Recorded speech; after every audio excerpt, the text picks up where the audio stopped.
now enthusiastically welcome on a very special guest, someone who has done what we aspire to do for over 40 years, former sports director and anchor for ABC 7 Chicago, Jim Rose.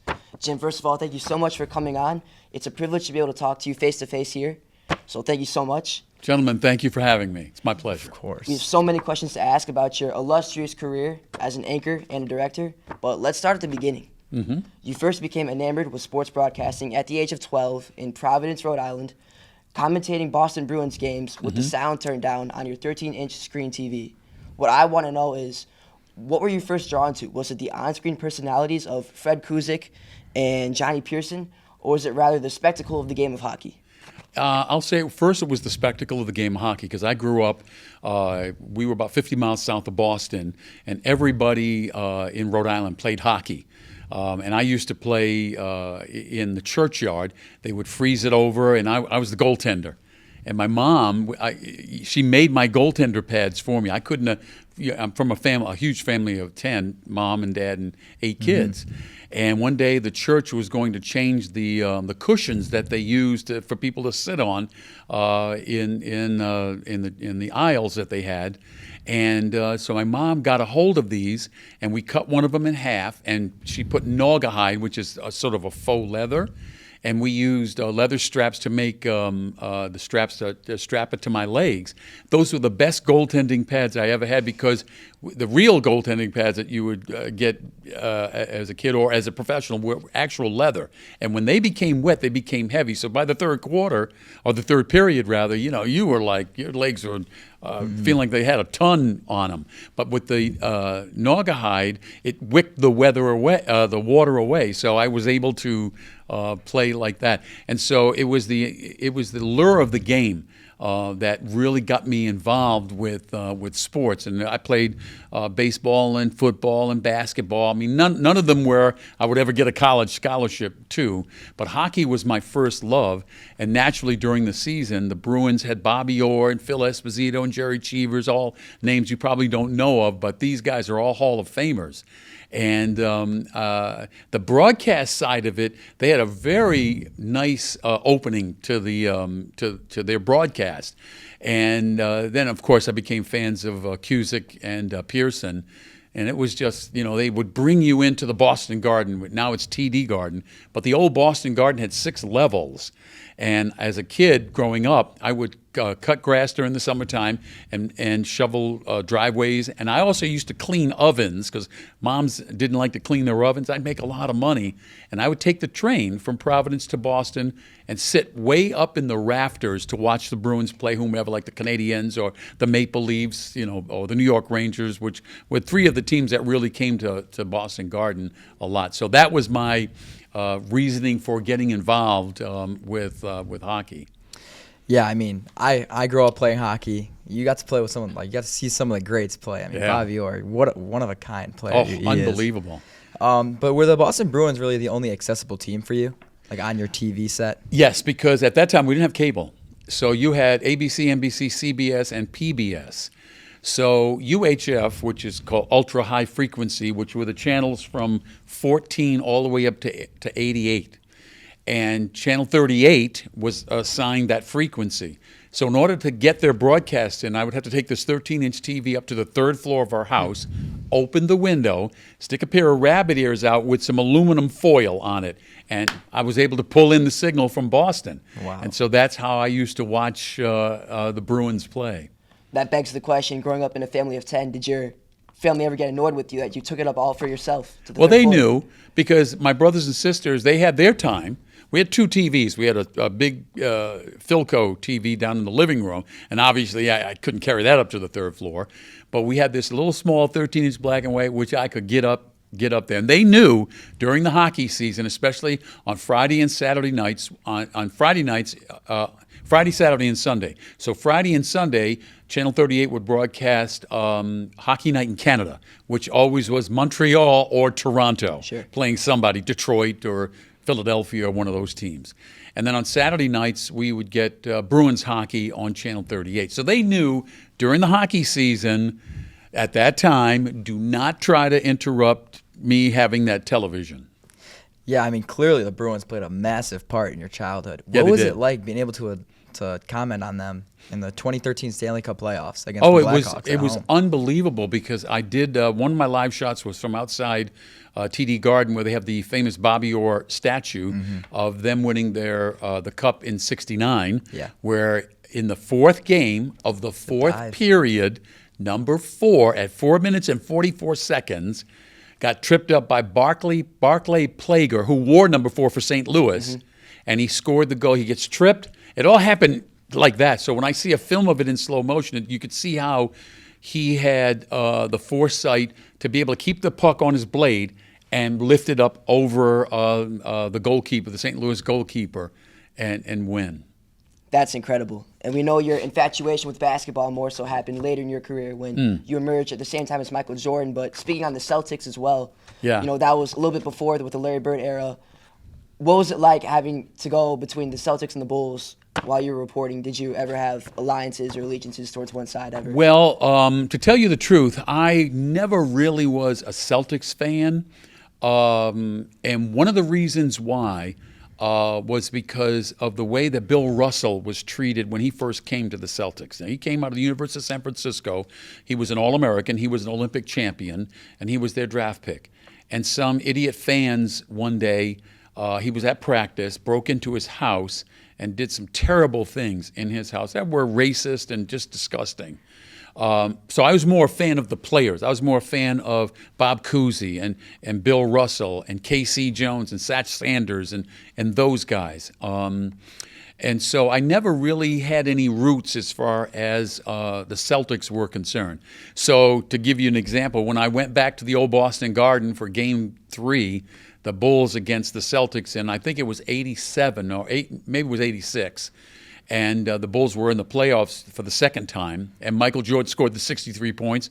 I was sitting right on the corner, and I saw him do that move against Larry Bird that was just unbelievable. And then we go into the locker room afterwards, and Larry Bird he said, "I've just seen basketball Jesus. I've seen God disguised as Michael Jordan," because nobody put more than 35 points on us during the whole season, and he almost doubled it.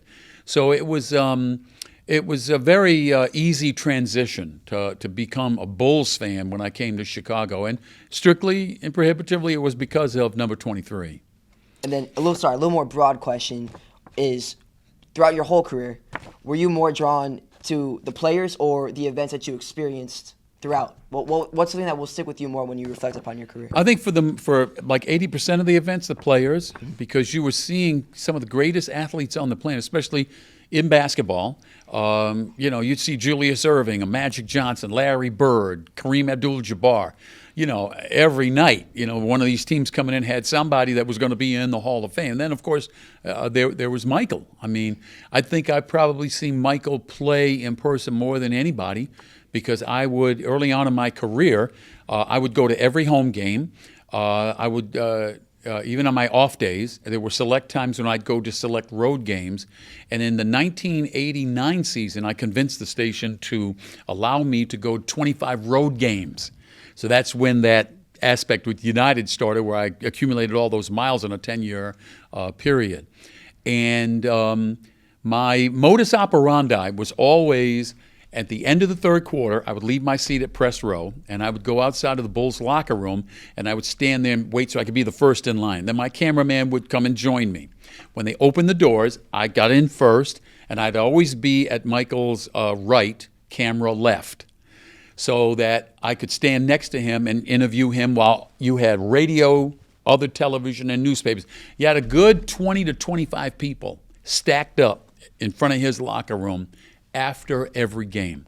And so in my earpiece, Tim Weigel would be doing the sports, and he would throw it to me. They would say 10 seconds, and I would tug Michael's pants leg like that. I would take it and go like that. And that was my signal to him that we're coming live in 10 seconds. And he would adeptly wrap it up with whomever he was talking to, turn to me, and bingo, we'd start doing our live shot. And we went from third to second to first at 10 o'clock during Bulls games because of that. People thought that we were the Bulls station because they were on something called Sports Channel at the time, which is now NBC Sports Chicago. And so that was the impetus for me to be able to convince the station that I should go on the road. I should go to New York, Boston, Washington, Atlanta, all the East Coast games, Cleveland, Detroit, Toronto, all those cities that were an hour ahead of us. I could gather my information and be live from wherever these teams were. And I was the only local television reporter on the road with them. Not NBC never went, CBS didn't go, WGN didn't go. Later years, they started to go, but it was too late by then because I already had the in. And so in developing that relationship with Michael, he would see me at every practice. When they first started, they used to practice at a gym called Angel Guardian. It was on the north side of Chicago, a high school. It was a Catholic high school.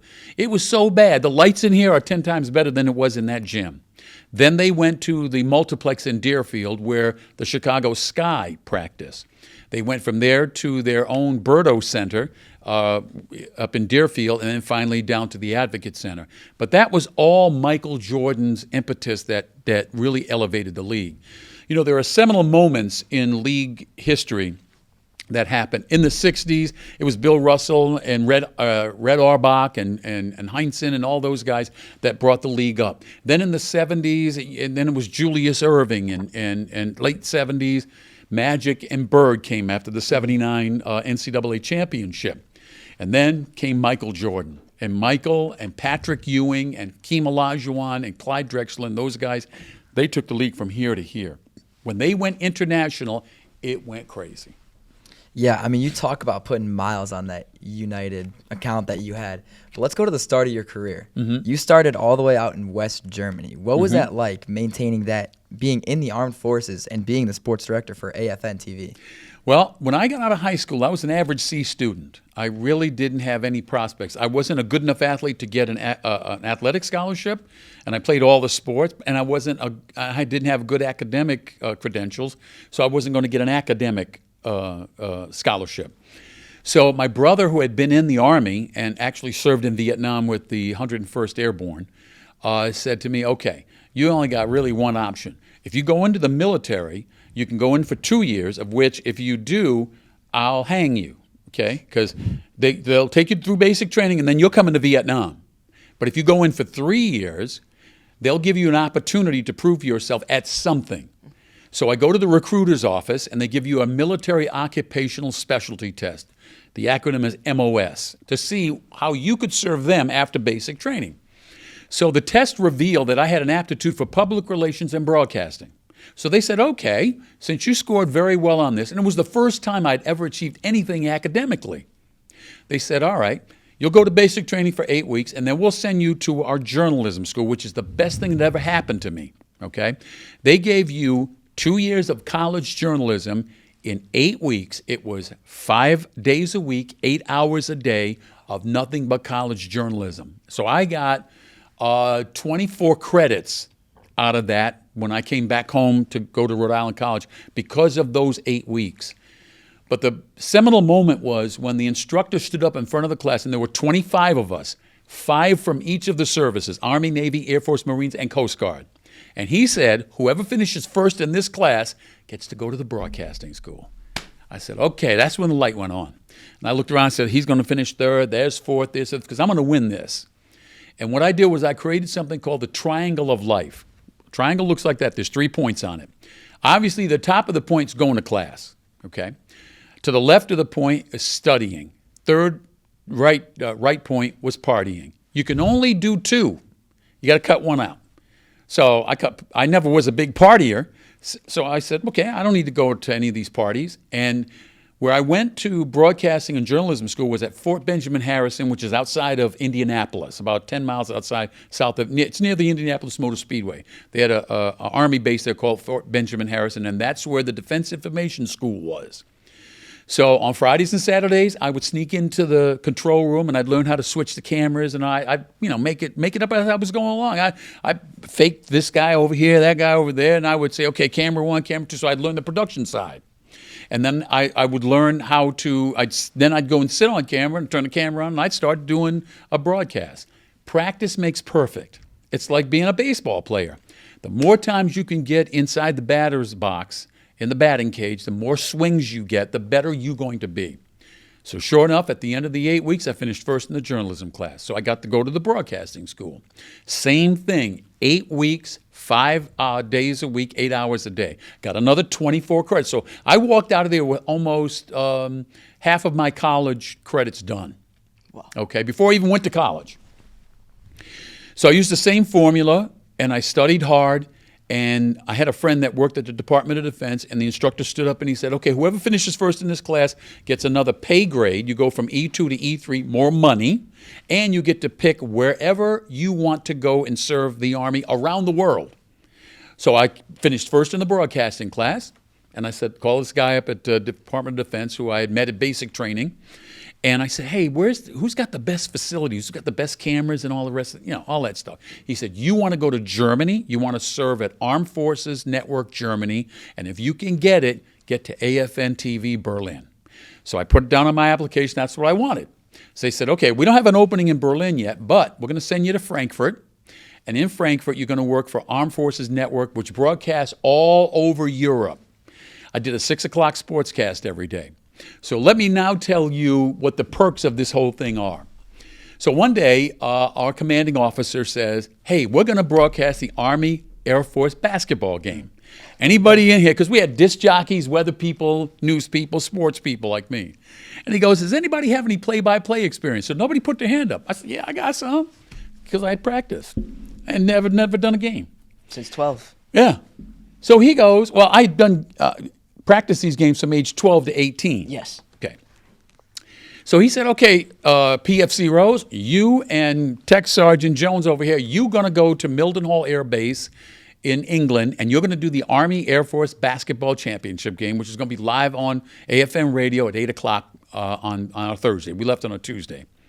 So I put my uniform on, and the day we're getting ready to go to London, and they didn't have any military transports to go. So they sent us commercial. I show up at Frankfurt Airport. I'd only been on a plane twice, and that once was to come across the ocean to go to Frankfurt. And we're getting ready to get on this plane. It was a Pan Am Clipper 747 that was going to go from Frankfurt to London and London to New York. So we're just, this is no TSA, none of that. You got a little paper ticket. Anybody can walk on the plane. So I'm walking down, got my uniform on, got my little AFM badge, got my hair. I had a big afro and all that. And the lady stops me at the entrance to the plane. She looks at the ticket, looks at me. She says, hey, you're the guy that does the sports on AFM radio. And I only been on for a month. Wow, would you look at that? Okay. So everybody who comes over to Europe, like the air crews and whatever, they're not going to listen to German radio or Italian. They're going to listen to AFN because it's like a slice of home. She said, where you sitting? I said, I'm in 57B. I'm all, no, you're not. He took us up these stairs, and I'm in first class. So it was my first taste of celebrity. So we land, we get over there, and we do the game, and I get back, and my major general says, man, you guys did a great job. And, man, we had like 25,000 people tune in and all this other stuff. And Berlin has opened up. So he said, now you're going to go to Berlin and be television sports director, and we're going to give you a pay raise. You're going to go from E3 to specialist 4th class. So then I go there, and I spent 2 years there. And while there, I did baseball, basketball, football, boxing, hockey, swimming, golf, you name it, because I wanted to practice doing all these things. And our commanding general of the Berlin Brigade was able to get us a 40-foot, what they called a 40-foot super shooter from Northeast Productions that they had sitting in some warehouse at the Department of Defense. Came over, it had four color cameras, it had a microwave dish, it had a satellite dish, it had videotape machines, it had slow-mo. This is 1973. So I do the 6 o'clock sports during basketball season. I go do a game at the Berlin Sports Center, come back and do 11 o'clock sports. Wow. So that's how it happened. And then after those 2 years were up, I came home. Now, because I had been in the Army for 3 years, I got to go to Rhode Island College on the GI Bill, graduated in 2.5 years, and went to Syracuse, New York, worked there for 4.5 years, and while there, did Division III women's basketball on ESPN. And then one day in 1982, March of 82, I got a chance to interview at CBS, NBC, and ESPN to leave Syracuse to go to one of their markets around the country. ESPN was just fledgling. So I did not, I didn't grasp how big they were going to become. It was called, ESPN stood for the Entertainment Sports Programming Network. What they were going to do was do live events and movies. Now, of course, they don't do movies anymore because they got too many live events. So I interviewed with CBS. They had nothing for me. And NBC had an opening at WMAQ in Chicago for the third guy. There was Chet Kopic was the main sports anchor. Rich Brenner was their weekend anchor. And I was going to be the sports reporter and backup anchor. And I would do a show called Sports Sunday, which I think they still do. So they flew me to Chicago. I interviewed with them. And something was up. It just didn't seem right, Because I said to them, when am I going to meet Chet and Rich so I can know who I'm working with? Oh, don't worry, we'll get to that. So after the interview was over and they offered me the job, they said, and I think I was making $29,000 a year in Syracuse. They offered me a job for $48,000, which was great. And but something was funny. So I leave their office and I go downstairs to get on a payphone because we didn't have cellular phones back then. And I called this agent who was representing me. And I said, man, I don't know about this. I'm going to go back to Syracuse. I'm having a ball doing these games and all this. He said, look, before you go, walk across the street to 190 North State Street. I heard they may have an opening for a weekend sports anchor. So I go over there, and the news director informs me that the guy that was doing the weekend sports, Jay Berry, was upset because he didn't get one of the Monday through Friday jobs. So if they didn't give him a Monday through Friday job, he was going to leave. I walk in the door. They say, hey, how would you like this job? We'll give you $65,000 a year. I said, okay, fine. I'll take the job. In 1984, the Bulls drafted Michael Jordan. And this was in April of 84. The U.S. U.S. Olympic basketball team was having tryouts because the Olympics were that August in Los Angeles. And so they were having tryouts at Indiana University in Bloomington. Bobby Knight was the head coach of the Olympic basketball team. This was back in the day when we had unfettered access. We'd go anywhere we want. Sure. So myself and my cameraman, Billy Newsom, we go down to Bloomington, and we go inside, and we're starting to film, videotape around and everything. And I see Jordan and Charles Barkley talking to each other. So I said, Billy, film that. So he starts filming it or videotaping it. And they're talking junk to each other. And Barkley goes, Michael, you played in the ACC. I played in the SEC. It was a much tougher league. If you'd have driven down the lane on me, I'd have put your behind on the deck. Michael says, you wouldn't be able to stop me. So he says, really? So Michael starts dribbling. They're about 7 feet from the hoop. Michael dribbles, goes around Barkley, and launches. Barkley goes with him. Now, Barkley's 6'6", 280. Barkley starts to come down. Michael's still going up. Goes around Barkley and dunks the ball on the other side of the hoop. And I went, oh, my God, Chicago doesn't realize what they have. Because the old story was, who's the only guy that could keep Michael Jordan from scoring more than 20 points? It was Dean Smith, the coach, because of their system. So I looked back in the viewfinder. I had him run it back, and I said, oh, my God. And so we had already known each other. I met his mom and his dad and everything when they came to sign the contract. And so we became friends, and it just took off from there. And so your relationship really skyrocketed with that camp meeting. Yeah. And then eventually you became so close to the point where Dolores Jordan was in your retirement video wishing you good luck, good wishes. So that was that's really a great story. She's a beautiful woman, too. I don't know if you've ever seen that movie Air. Yes. That's out. Okay. All of that's true. Michael didn't want to go to Nike. He wanted to do Adidas. His mother said, Michael, you're getting on the plane and we're going out there. And they did it right. They had a video, they had music and all the rest of that stuff. And he was the first player to have his own shoe. And Adidas, who he wanted to go with, said, look, Bird and Magic have been playing for a couple of years. They don't have their own shoe. And they were Converse. And Adidas had, I think, Kareem Abdul-Jabbar and a few other people. And they said, they don't have their own shoes. You want your own shoe? And so Nike said, we're going to create a shoe. And they came up with, they were sitting around in a meeting, and they're going, well, what are you going to name this shoe? He said, well, dude plays in the air. Let's call it Air Jordan. Michael makes $400 million a year. Pioneer. Okay? Just off the Air Jordan line. He's a pioneer of the brand. Yep. And his legacy has shown, you say there's 30 to 25 people in his locker room per game in his prime. Yeah. Insane of the influence he's had on generations. My question is, you formed such a close relationship with him over the years. What's something that you know about him that many others don't know? Well, everybody knows he's very competitive. One of the things that a lot of people don't know is Michael's afraid of the water. He's afraid of swimming. He almost drowned as a kid one time. And so, a funny story, we're in Charlotte, North Carolina, and he had suffered a hip bruise. And I've never seen a player before or since who would be on death's door and still go out there and play. Okay. And his reasoning was, I only go to Utah once a year, or Washington once, or Seattle once a year, or any West Coast teams, Western Conference teams. And he said, there might be somebody in that audience who ain't never seen me play live before. And imagine if I sat out that game. So that's why I play every game.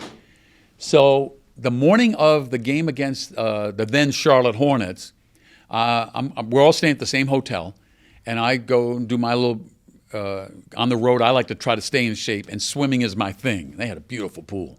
And I'm down there swimming laps back and forth. And here comes Michael, and he's got his little Carolina blue shorts on, and he's standing there and he's watching. And I get out the pool, and I go, why are you here?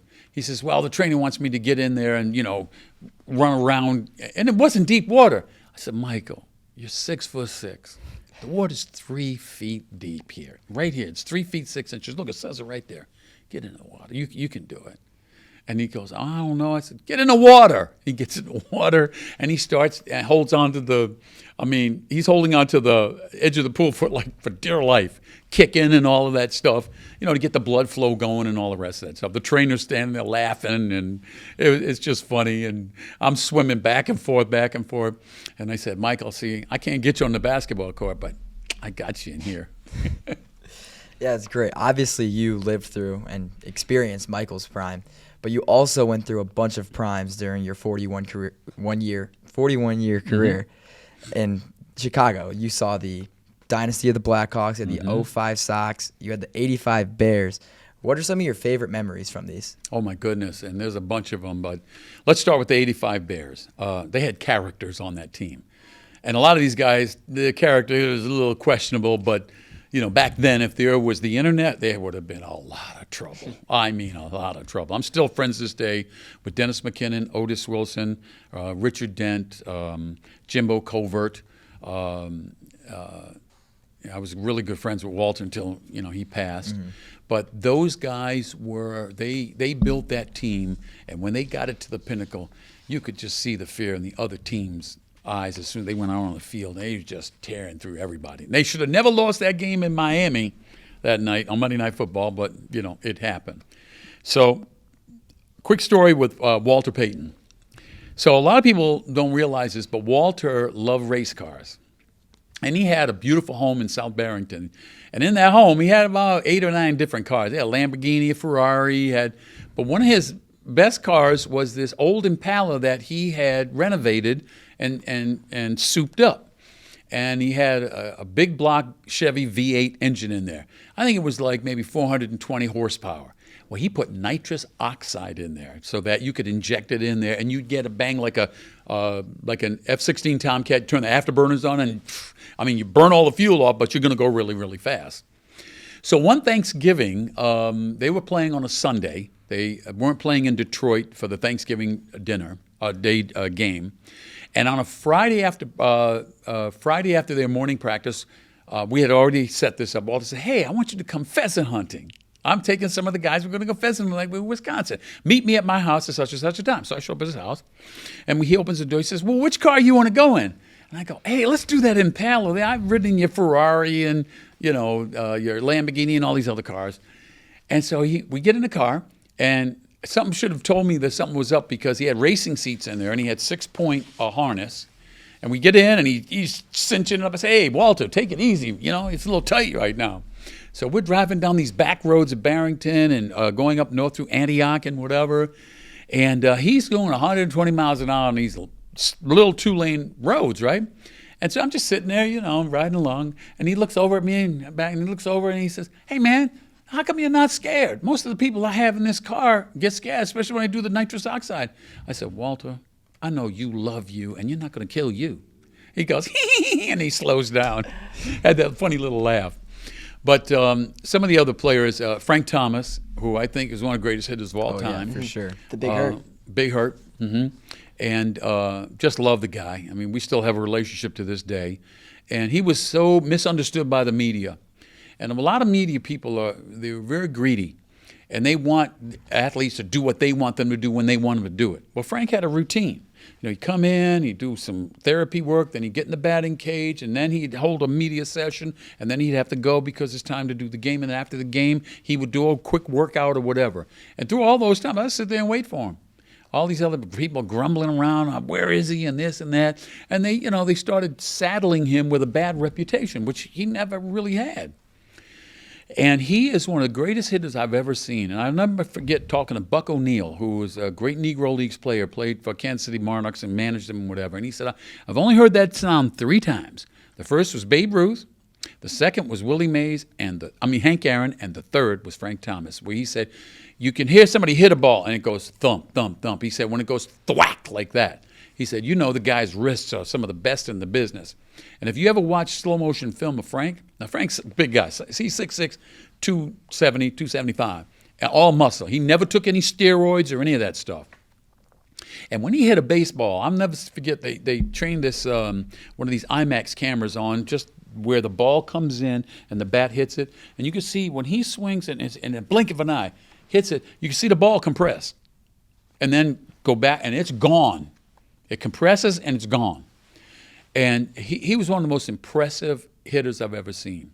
In hockey, obviously Dennis Savard, Doug Wilson, Maury Bannerman, all those guys in my early career, Steve Larmer, just fabulous individuals. But there ain't nobody like Patrick Kane. I've never seen anybody in person with hands like his, okay? He's probably one of the 5, he's got all the hockey players of all time. I'm talking about Bobby Orr, Raj Gilbert, Maurice Richard, Henri Richard, all these great ones, Wayne Gretzky, Mario Lemieux, even Connor McDavid, all these dudes, okay? He's got the fastest hands. He's probably in the top 5 because of the way he stick handles. Now, he's a little dude. Now, he's real strong. But if you notice in games when he played, guys would never try to hit him, never try to approach him because they realized he was so quick. He would get away from you and embarrass you. He'd embarrass some of these 6'3", 6'4" defensemen or forwards or whatever and make them look bad. Spin around him or whatever. That goal that he scored when they won the first cup in 2010 in Philadelphia, they're still trying to figure out if the puck was in the net. And he's behind the red goal line. He's celebrating. When he flicked the puck, and then he skates over and starts celebrating, and it went through the space. A puck is about 3/4 of an inch thick. It went through a space about 2 inches between the goalkeeper and the goal pipe, and it went in there, and it's in there, and he skates around and goes and gets it. Wow. And they won the cup for the first time. But that duo of Kane and Taves was just marvelous. I'm hoping that they can find somebody to go with Bedard because he's got the same type of skills that Patrick Kane has. I know that it's looking right now, Blackhawks are still unfortunately one of the worst teams in the NHL, but they could potentially have the number 1 pick, and I believe there is someone coming up. Yeah, it's Macklin Celebrini. If we could land him, yes, that'd be a great duo. Yeah. But they need help in a lot of areas. Yeah. And when Kane and Taves came along, they had Patrick Sharp, they had Corey Crawford, they had Brent Seabrook. Yeah. So they had guys that were just getting there. And then, Stan Bowman, one of the best general managers I've ever seen. Yeah. Very smart, got a master's degree from Notre Dame, okay? His father, Scotty Bowman, there's no arguing about that. Yeah, the guy won cups in Montreal, Pittsburgh, Detroit, right? Yeah. So he comes from a great pedigree. So he knew how to build a team. And when you couple that, great general manager, and then when Bill Wirtz passed away and Rocky took over, he took the clamps off, okay? Joel Quenneville, one of the greatest coaches of all across any sport, okay? There's only 2 guys that I call the professor. He's one, and Phil Jackson's the other. They knew how to manage players. They knew in-game. They knew how the strategy. They knew when to put the right lines together. They knew when to juggle the lines, offensively and defensively. They knew which goaltenders to put in there, and that's why they won those 3 cups in those 5 years. Yeah, obviously. I mean, it was heartbreaking to see Quenneville leave. I know. The things that he did for Chicago was just amazing. And I think he got a raw deal. Yeah. I think he got a raw deal, especially when that situation came up. The 2010 situation. Yeah, with that sexual assault thing, and it's just sad. Yeah. And so you've been front and center in the locker rooms with some of Chicago's best over the years, from Savard and Kane to Frank Thomas, Richard Dent, Michael Jordan. Something that stuck out to me, though, was that you said you waited for hours to get to be able to talk to Frank Thomas while many other reporters were impatient. What I wonder is, was patience one of the most important virtues for you as a reporter to be able to get close to these players, get these relationships? That's an absolutely great point to make, because patience and humility, okay, the word got around that I had a healthy respect for what these men and women are able to do, to start at 5 years old and to come through all the ranks, whether it's baseball, it's, T-ball, and then the Little League and American Legion and high school and some college, or maybe you go right to the pros. And various sports have their different feeder leagues.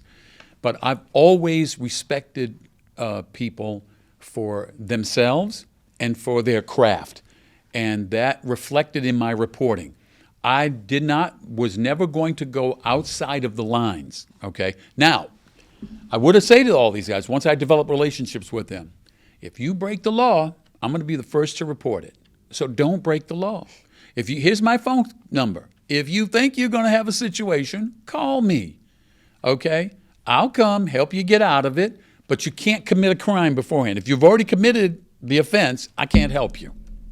And thank goodness, a lot of times, especially in the pre-internet era, not a lot of guys got into situations that ended up being of a criminal nature.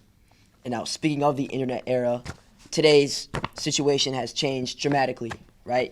There's been the rise of digital media and social platforms.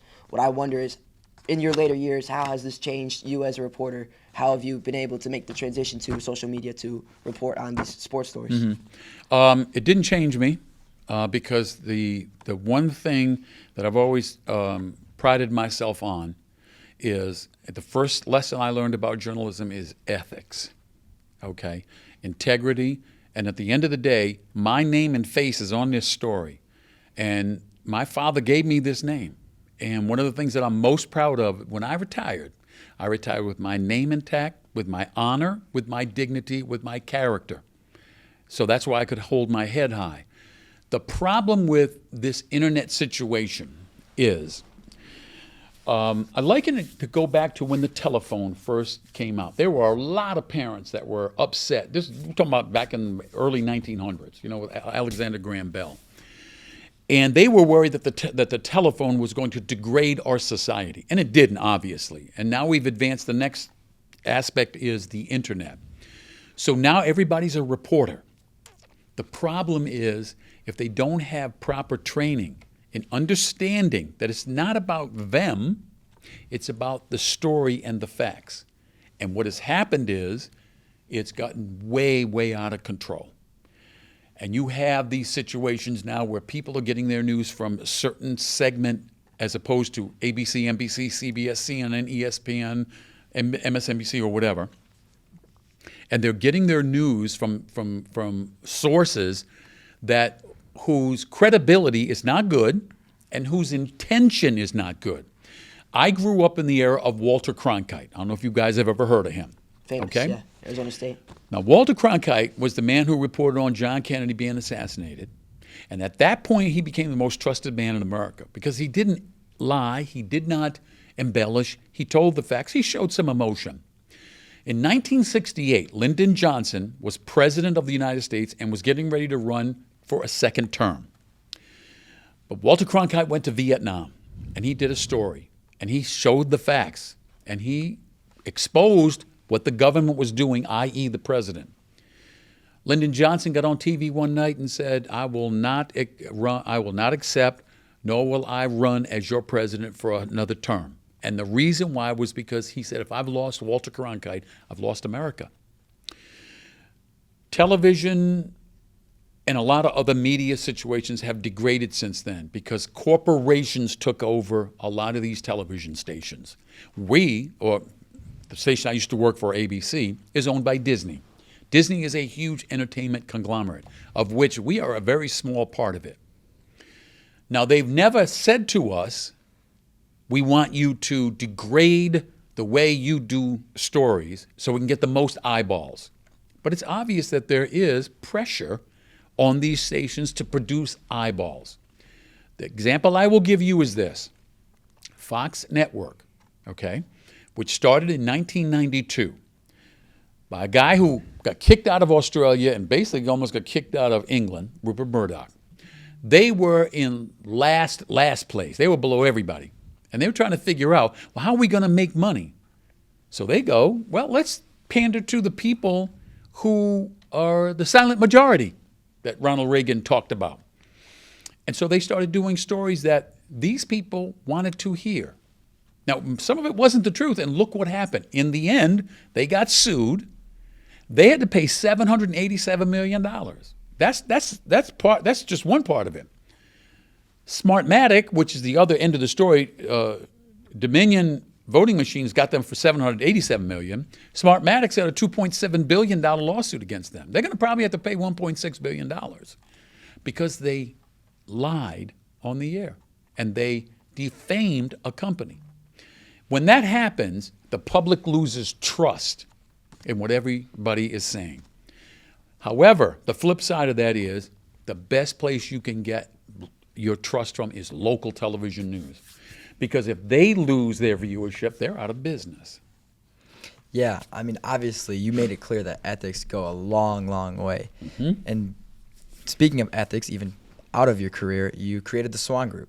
Mm-hmm. Could you give us a little about the motivation to create the Swan Group? Yeah, very quickly. I grew up, in a very poor environment. We didn't realize we were poor. My father was a janitor at a supermarket. Part of when you saw me on television, I would wear a shirt and a tie that was perfect. Okay? And one of those reasons why was because my father used to go to work every day as a janitor wearing a white shirt and a bow tie. And so he set the stage for us for character. And because I had been so blessed with being in this industry, to be fortunate to now retire and do whatever I want, and money is no object or any of that other stuff. And so back in 2003, I met a young man named Chris Swan, about 6'8", played basketball. He was from Englewood, and he had suffered from a gunshot wound. But he went to college, got a degree in architecture, and he formed a company called the Swan Building Corporation. And they were building low-income homes for folks around Chicago. A sidelight to that story is he moved him and his family to Green Bay, Wisconsin, because his company got the contract to do all the brickwork of Lambeau Field. Okay, I met him at a Mother's Day pancake breakfast where we were grilling pancakes for moms on the south side of 83rd and Vincennes, where Simeon High School is. And I was telling him, he knew who I was, and I was asking him who he was. I said, hey, man, you know something? I've had this itch we give back to society, but sometimes it's just lip service, or you show up here, you show up there. I want to build a house for a single-parent mom. He says, I got you. He gave me his phone number. He called me up on Monday. We went to Riverdale, Illinois, and met the mayor of Riverdale, Zenobia Evans. We told her what we wanted to do. She said, I got the perfect place for you. We have a couple of homes that have been abandoned. We will knock them down with the fire department. We'll let them use it as a training session, and then you can have the lot. So we got this lot, and it's bare now. And I go on TV on a Sunday morning, and I go, hey, we're going to do this new thing called Fixing It Up with JR, but we're going to build a home for a single-parent mom. And I said, I'm a neophyte at all this, so if any of you have any suggestions, here's my phone number and my email address. Give me a call, and let's get going. That Monday, I got a call from Marty Ozinga, who owns Ozinga Concrete, one of the biggest concrete firms in the Midwest. And he says, Jim, have you got anybody do your foundation or whatever? And I said, well, no. He says, okay, next Saturday, I'm going to send my bulldozers over and the concrete trucks and the forms and everything. I said, okay, Marty, I just want to find out how much is this going to cost so I can raise the money. And he said, it ain't going to cost nothing. We're going to do this. He comes over. We meet 7 o'clock in the morning on a Saturday morning, and we start. They dig out the foundation per the plans that Chris drew up for one of these houses. And I got a good lesson in how these guys work, man. I'm telling you, slinging concrete is not for the faint of heart. So we got the foundation built, and I said, okay, now it's time to, put the deck on and build the house up. I get a call from the manager of Home Depot. He says, we're going to bring all the lumber over. And it just went on and on and on. And over a 4-year period, electrical, plumbing, heating, you name it, everything we needed, people donated. And then in October of 2007, we gave the house away. And so there was only 10 of us in this group, and we're trying to figure out, how are we going to give this house away? What's going to be the parameter? I said, listen, let's give it to somebody who really deserves it, okay? And they said, well, there's a lot of people that deserve it. I said, no, let me tell you who really deserved it. A single mom who's back in college. So we put the word out on TV, and we got 300 applications for people. And the qualifications were you had to have at least a 3.0 grade average and a 2 or 4 years degree-seeking program. We didn't care what it was in, whatever you wanted to study, that was it. We had to get a letter from the applicant saying why they wanted the house, but the most important piece of documentation was from your dean of students or the chancellor of your college or university attesting to your character. You see, we wanted somebody to be responsible for this woman. So we had at least 50 that were 4.0. We had a bunch of 3.9, 3.8. The lowest I think we had was 3.4. And they all deserved it. And I just wish I had 200, 300 homes to give to them. But the woman that won was the only one that submitted the report cards of her 2 little girls. And they were 4 and 6. I'm sorry, they were 5 and 7. And these kids were straight A students. They had not a bad mark on them. Nobody else submitted, because we didn't ask for it. Sure. We settled on her. Her name was Linda Garrison. And she was a nursing student at St. Xavier University. And so that morning we had the ceremony live on Channel 7, and we told her that she was one of the finalists. And when she got there, she didn't see anybody else, so I think she kind of figured it out. I got through about 15 seconds of what I was going to say, and I couldn't hold it back because it was so emotional for me from whence I came. There's an old Shakespearean tome, From Whence I Came. And I would remember, growing up and seeing single moms struggle and whatever. So we gave her the keys to the house and the deed. The county cleared it. There was a tax lien on it. The county paid it. Said, look, we see what you did here. Nobody's claiming this property. We're going to pay this, and bingo. So she had to live there for 10 years. So when she graduated from college the next year, we went to her graduation ceremony. She got a job at Rush Presbyterian Hospital. She's now the assistant director of the neonatal care unit. Her daughters went to college. One graduated magna cum laude from Michigan. The other graduated summa cum laude from Wisconsin. Wow. So you talk about full circle. And I feel so good about that because they're going to take it. They're going to take that little flower and it's going to grow, and they're going to make a difference for somebody else in society. So of my whole career, all the sports stuff I've done, my greatest achievement was that. That's such a remarkable story because not only was it your benevolence and hard work, but it was a whole community rallying around with Marty Ozinga's company doing everything for free. And just a wonderful story rallying around this one family. And she raised 2 wonderful girls who I'm sure will now amplify the favor that was made, starting by you. Yep. What many don't know is that you worked very hard during those months, building a house in the winter, January, I believe. Oh, yeah. And during that, actually, you came away with something special. Many of these people do not know is that you became an expert craftsman. Yes. Woodworking. Right. And my wife and I, in fact, we met during that time, and she's an interior designer. I like to call her the GOAT because she really is. I mean, she's been published 14 times. She's been in the Wall Street Journal. She's got 4 or 5 projects going right now. One of them is a $5 million house in Hyde Park that's right next door to where the Obamas are living. She's helping, she's going to design everything inside of there. But one of the great aspects of this was that we wanted to have a home outside of Chicago. So we bought a piece of land in Saugatuck, Michigan. on a golf course. And she, on a collaboration with an architect, in a 2-hour period, we went to their offices in Grand Rapids, Michigan. And I'm just sitting there, just drinking a Coca-Cola, and they're sitting there and they're drawing it up and everything. And he had like 4 or 5 different houses, and they made an amalgamation of all of them into one home, which we call the French Country House. And so I got the idea that I was going to build all the cabinets, 52 of them, okay? And I had already been a pretty accomplished woodworker. So we have this townhome in Chicago, and at the time we only had one car, so I said, the other half of this is going to be my workshop. And I went to a company up north, I think it was Antioch, Illinois, and I bought a table saw, $4,000 table saw. This saw was so great that if you got your finger near the blade while it was spinning, there was a brake on it that would grab it and stop it. Now the blade would get destroyed and the brake would get destroyed, but you kept your finger.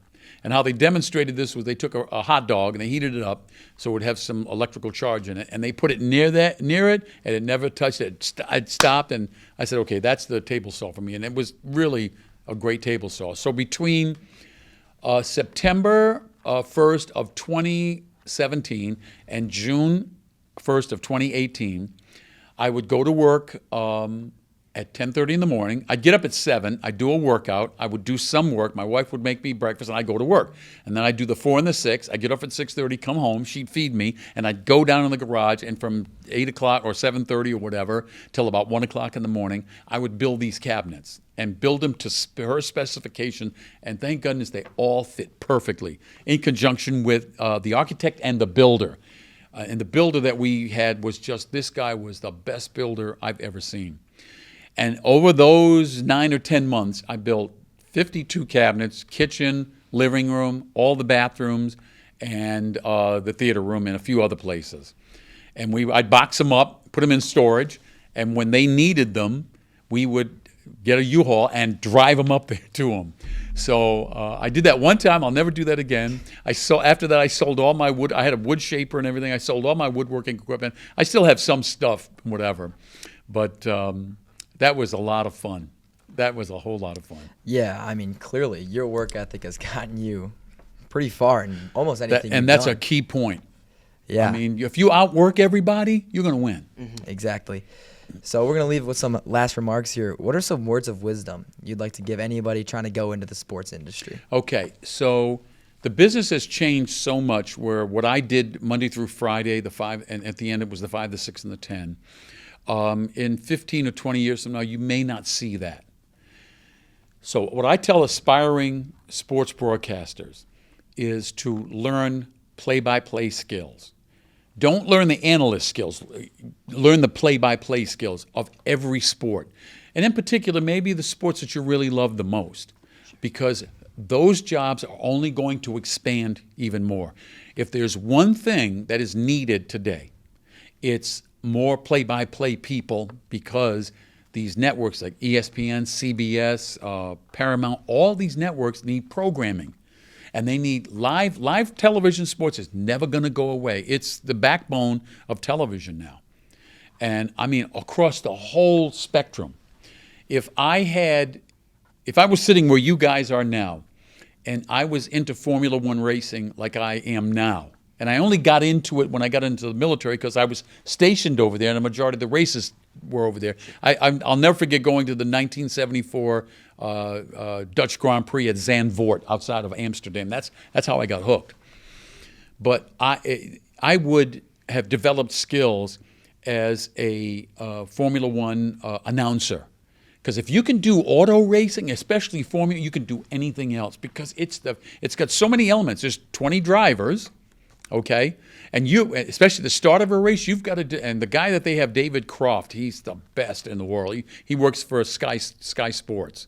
If they ever get rid of him, there's going to be a lot of people not watching Formula One, because he teaches it as well as calls it. But back in this country, I would concentrate on the 4 major sports of football, basketball, baseball, and hockey. But don't leave lacrosse aside. Don't leave tennis aside. Don't leave swimming aside. Develop a skill, and if you have to practice at it, you'll make mistakes, but what you'll find out is as time goes on, the more games you do, the more events you do, you will make less and less mistakes. You'll become comfortable with it. And it's almost like one of the best guys out there who didn't do the NCAA tournament this year because he was tired of doing all it was Jim Nance. And he brings you in. Jim Nance, Vince Scully, Mike Tirico, all those guys, they bring you in and they tell a story as opposed to the staccato chatter of back and forth and back and forth. And so that's why I say develop your play-by-play skills because that'll take you a long, long way. It's a very useful tip because nowadays many former athletes are getting the jobs as analysts, and so that's not as needed or anymore as play-by-play, which can't be done by every athlete. That's right. Unique skill.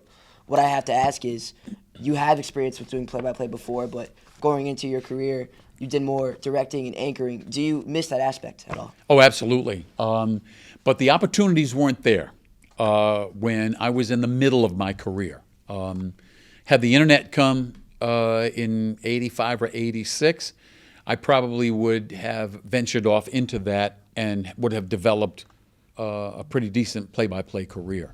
But it didn't, and then when I came to Chicago, it was still a huge thing. I mean, to cover the Bulls or the Blackhawks or the White Sox or the Cubs and whatever. And so I developed my skill in that, and developing relationships with people became more important. Well, Mr. Rose, this has been truly fascinating. Such a wonderful interview. Thank you so much for coming on and sharing your time with us today. Thank you so much. You guys are great. You ask great questions. You're going to have a great career, and I wish you all the best of luck.